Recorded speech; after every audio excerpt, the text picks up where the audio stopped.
Bismillahirrahmanirrahim. Assalamualaikum warahmatullahi wabarakatuh.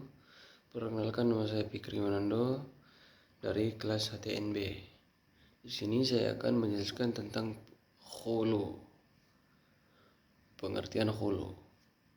Khulu menurut bahasa berarti berpisahnya istri atas dasar harta yang diambil dari pakaian, karena wanita itu pakaian pria.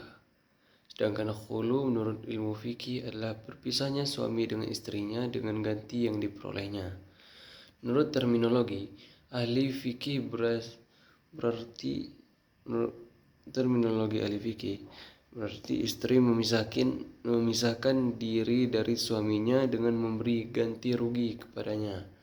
Sedangkan di kalangan para fuqaha, khulu kadang dimaksudkan makna yang umum, yaitu perceraian yang disertai jumlah harta sebagai iwad yang diberikan istri kepada suami untuk menebus diri agar terlepas dari ikatan perkawinan. Jadi istri yang memberi suami, baik dengan kata khulu, mubaroah atau pelepasan maupun talak. Dari pengertian-pengertian tadi dapat disimpulkan bahwa khulu adalah perceraian dengan disertai jumlah harta sebagai iwad yang diberikan istri kepada suami yang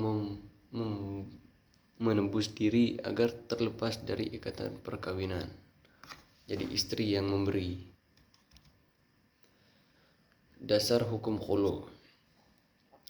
Dasar hukum khulu terdapat pada ayat Al-Quran pada surat Al-Baqarah ayat 229 yang artinya talak yang dapat dirujuk 2 kali. Setelah itu boleh dirujuk lagi dengan cara yang ma'ruf atau menceraikan dengan cara yang baik. Tidak halal bagi kamu mengambil kembali sesuatu dari yang telah kamu berikan kepada mereka, kecuali jika keduanya khawatir tidak dapat menjalankan hukum-hukum Allah.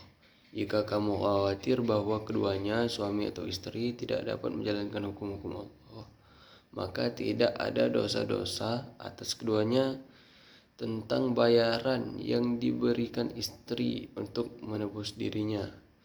Itulah hukum-hukum Allah, maka janganlah kamu melanggarnya. Barang siapa yang melanggar hukum-hukum Allah, mereka itulah orang-orang yang zalim.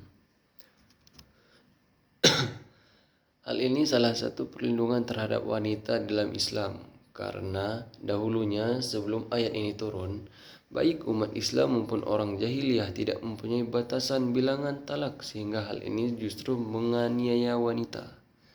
Mereka ditinggalkan tanpa suami dan tidak boleh pula bersuami lagi. Lalu turunlah ayat ini yang tadi. Selanjutnya Allah menyuruh melepaskan wanita dengan baik dan tidak boleh mengambil barang-barang yang telah diberikan kepada istrinya. Bila terjadi perceraian, baik berupa mas kawin dan lain-lain, tetapi bila dalam suatu perkawinan terdapat hal-hal yang menyebabkan suami istri tidak dapat lagi melaksanakan ketentuan Allah, maka khulu boleh dilakukan dengan memberikan tebusan. Menurut jumhur ulama, khulu atau talak dalam bentuk tebusan hukumnya jaiz atau boleh. Selain itu, khulu itu bahwa ia bisa terjadi dari kedua belah pihak, suami istri, karena ayat dengan lafaz khulaq atau penunjukan dua orang. Dalam ayat ini tidak ada disebutkan secara jelas bahwa tebusan bila ingin khulu, meminta khulu. Jadi ayat ini menjadi dalil kebolehan melakukan khulu. Alasan diperbolehkan dan dilarang melakukan khulu. Alasan diperbolehkan khulu. Suami, yang pertama, suami murtad, suami bersikap kasar, suami melarang dan menghalangi istri untuk melaksanakan kewajiban-kewajiban agama, suami tidak mampu memberikan nafkah terhadap istri, istri merasa teraniaya oleh si suami, istri membenci suami karena akhlak maupun penampilannya. Yang terakhir, suami berakidah dan bermanhaj sesat dan menyesatkan dari agama Allah yang lurus dan hak. Dan ada pun dilarangnya melakukan khulu. Yang pertama dari sisi suami. Apabila suami menyusahkan istri dan memutus hubungan komunikasi dengannya atau dengan sengaja tidak memberikan hak-haknya dan sejenisnya agar sang istri membayar tebusan kepadanya dengan jalan gugatan cerai. Yang kedua, dari sisi istri. Apabila seorang istri meminta cerai, padahal hubungan rumah tangganya baik dan tidak terjadi perselisihan maupun pertengkaran, serta tidak ada alasan yang lain. Adapun syarat rukun daripada khulu. Adapun syarat khulu adalah sebagai berikut. Yang pertama, khulu harus dilakukan dengan kerelaan dan persetujuan dari kedua belah pihak tanpa merugikan salah satu pihak. Yang kedua, hanya wanita yang telah menikah secara sah menurut hukum Islam yang berhak mengajukan khulu. Yang ketiga, adanya tebusan dari istri kepada suami adalah syarat utama. Tebusan ini bisa berupa harta atau barang yang sepadan dengan mahar. Selanjutnya rukun khulu. Adapun rukunnya yang pertama, suami yang menceraikan istri haruslah seorang muslim berakal dan baligh.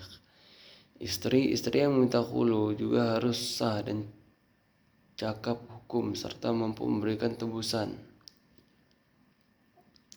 Hanafi mengatakan khulu boleh dilakukan dengan menggunakan redaksi jual beli. Misalnya suami mengatakan kepada istrinya, saya beli itu, atau si suami mengatakan kepada istrinya, belilah talak untukmu dengan harga sekian, lalu si istri mengatakan, baik, saya terima tawaranmu. Adapun khulu menurut pendapat fuqaha haruslah dengan kata-kata khulu yang mengandung arti seperti fida atau tebusan dan lain-lain. Yang ketiga, tebusan atau iwad. Harus ada tebusan yang diberikan oleh istri kepada suami berupa harta atau barang yang bernilai. Yang selanjutnya, sirat atau ucapan. Harus ada lafaz yang diucapkan yang jelas dan tegas mengenai khulu, baik menggunakan lafaz langsung maupun kinayah. Kelima, alasan. Alasan untuk melakukan khulu harus jelas dan merupakan syariat Islam. Hikmah khulu.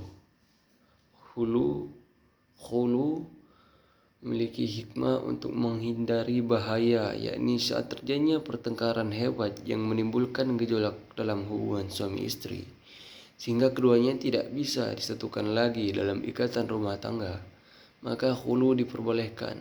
Hal ini agar keduanya tetap berjalan dalam kehidupan masing-masing dan menjalankan kewajiban sebagai hamba Allah. Kemudian hikmah yang terkandung di dalamnya sebagaimana telah disebutkan adalah untuk menolak bahaya, yaitu apabila perpecahan suami istri telah memuncak dan mengkhawatirkan keduanya tidak dapat menjaga syarat-syarat dalam kehidupan dan dalam suami istri, maka khulu dengan cara-cara yang telah ditetapkan itu dibolehkan. Ya, mungkin itu saja yang bisa dapat saya sampaikan. Wabillahi taufiq wal hidayah. Assalamualaikum warahmatullahi wabarakatuh.